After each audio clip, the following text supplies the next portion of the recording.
The Philadelphia Eagles decide to stay still at the trade deadline, not being buyers or sellers, and the benching at linebacker had to happen.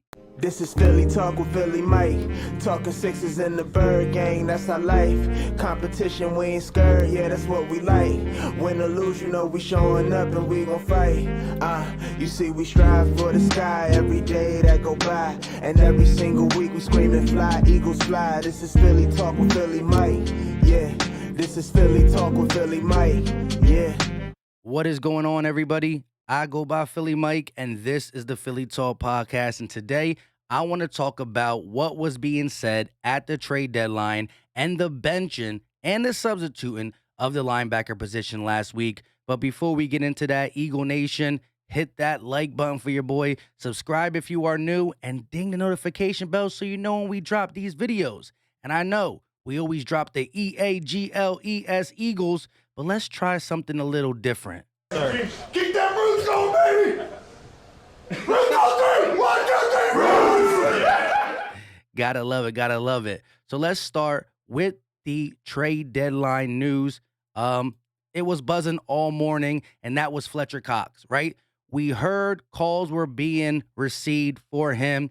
Now, because of the dead money that the Eagles would take trading him, we asked for a Von Miller type package, a second and a third, maybe a second and a fourth. And contenders around the league were thinking about it for the simple fact that the base salary and what they would be elected to pay via the cap this season was 1.5. So getting them in the cap was not a problem, but they would have had to give up a decent amount of compensation for Fletcher Cox because of the dead money we would eat. And Fletch posted this maybe, I want to say 8 to 10 minutes before the 4 o'clock deadline. Forever Philly with 2 hearts. So your boy Philly Mike put it on his Twitter. Make sure you follow your boy on Twitter at Philly_Mike25. Flowers everywhere podcast for the time being. But shout out to Fletch. He's going to be an Eagle. We'll see how things go in the offseason next year. The Eagles staying still, to me, made a lot of sense, right? There were cornerbacks out there, not too many linebackers. There were wide receivers. People are talking about Odell Beckham. I have a video 2 years ago talking about Odell Beckham. If we didn't get him then, we weren't going to get him now. But yeah, the Eagles situation next year is pretty darn good, right? 11. I repeat, 11 draft picks.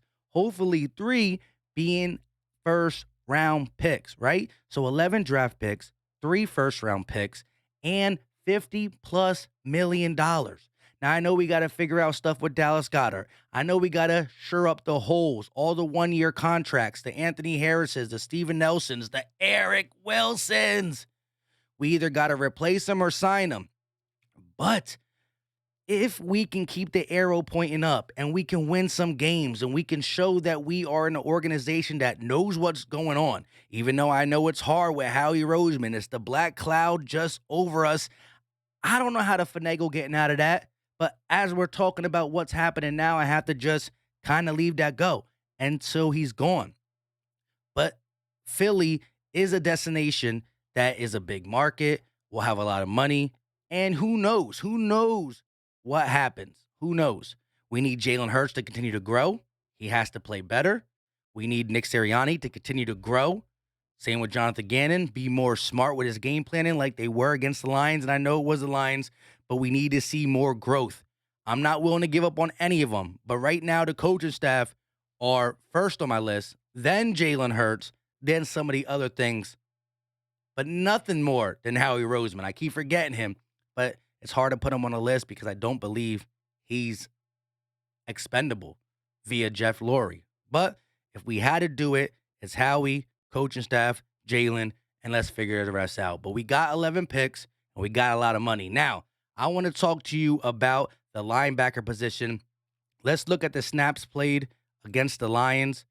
41 snaps for TJ Edwards, 39 snaps for Davion Taylor, 21 snaps for Alex Singleton, 16 snaps for Sean Bradley and Jannard Avery, and 2 snaps for the rookie, Patrick Johnson.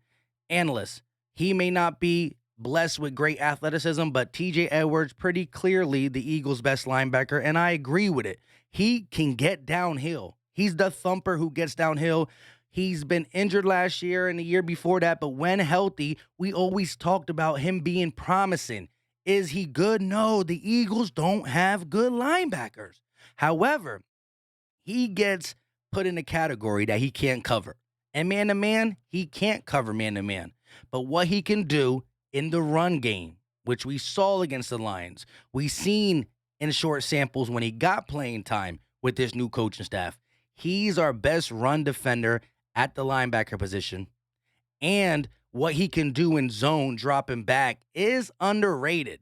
Again, he's not going to stick none of these tight ends or wide receivers or anybody, a running back, man-to-man, but dropping back in zone, covering ground, knowing how deep he needs to go, he can do that better than people can think. The second leading snap linebacker is Davion Taylor, the third-round pick that has promise, who has to learn the game more, but you got to get him playing. If he's not injured, you have to have him out there. He's the speed guy, side to side. Maybe he can work on some man-to-man coverage if need be. He can run with the best of them. He has to learn how to move his hips fluently, turn around, read positions, read the ball, all that stuff. But he needs to be utilized. Them two linebackers have to be the top two. When we came into the season, it was Alex Singleton and Eric Wilson, who, oh, by the way, Eric Wilson was a healthy scratch for this game, and his descent from the linebacker 1 to game day inactive took just 7 weeks.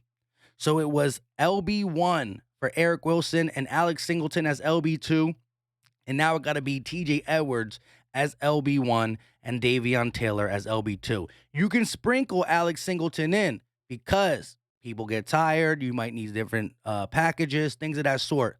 Sean Bradley, Jernard Avery, sprinkle them in too. But the top two guys got to be TJ Edwards and Davion Taylor going forward. They offer you the best combination of stopping the run and flowing side to side. Alex Singleton is our leading tackler and at one time was top 10 in the NFL or top 5 in tackles. But when you're tackling them 5 yards down the field, 7 yards down the field because you didn't hit the right gap, I don't care then.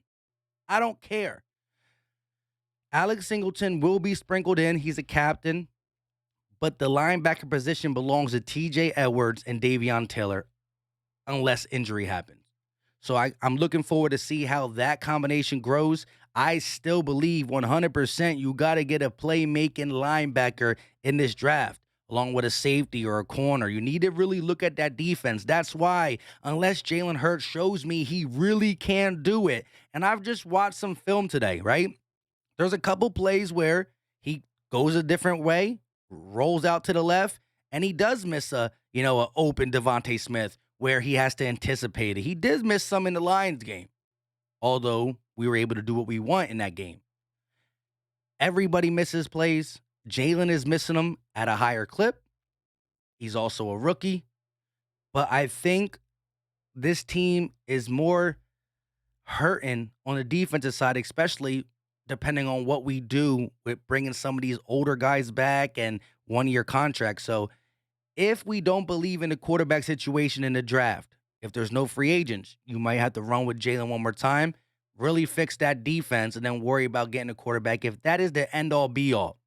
We're going to talk about that for another time. Alex Singleton will get play. Eric Wilson should have been cut. He should have been released today, not traded, because how do you trade somebody that you don't even want, right? You don't want him. Jalen Smith got released by the Green Bay Packers, right? Jalen Smith is already out the door in Lambeau. Bye. Eric Wilson, I thought was going to come in here and cover good.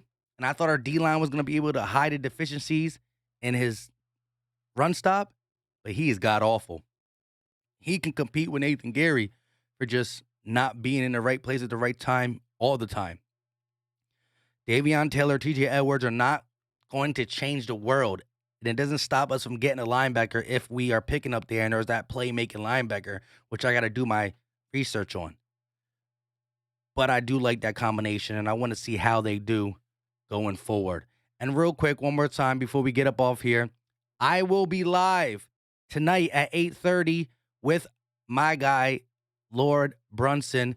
Go Talk, episode 7 or 8. I got to check, but we will be live 8:30 tonight to talk about not doing any trades, the Lions game, and maybe we'll feature some of the Chargers game because we will be live Saturday on his channel to really cover the Chargers game. But last but not least, I showed this in my video yesterday, but if you didn't see it, the Chargers are sweet when it comes to the run. 31st in yards, 1,116. 32nd in yards per attempt, 5.1. And last place in explosive runs, 8 runs for 20-plus yards this season. We ran on Detroit. We can run on the Chargers. It's going to be a lot harder task because they're a better overall team, and they're going to try to sling it with Herbert. But we'll see. We'll talk about that. Until next time, y'all know what time it is.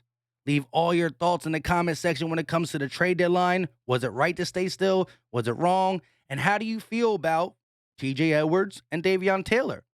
Do you want Alex Singleton to get back as the second guy? Because nobody can stick up for Eric Wilson. Alex Singleton had some key blitzes in the Lions game. And maybe they can do that with him more now that he's going to be the third fiddle. Davion Taylor on the blitz. Woo. He did that in Colorado, coming off the edge. We'll see. Leave all your thoughts in the comment section because I love hearing from you guys. Until next time, y'all know what time it is. We out.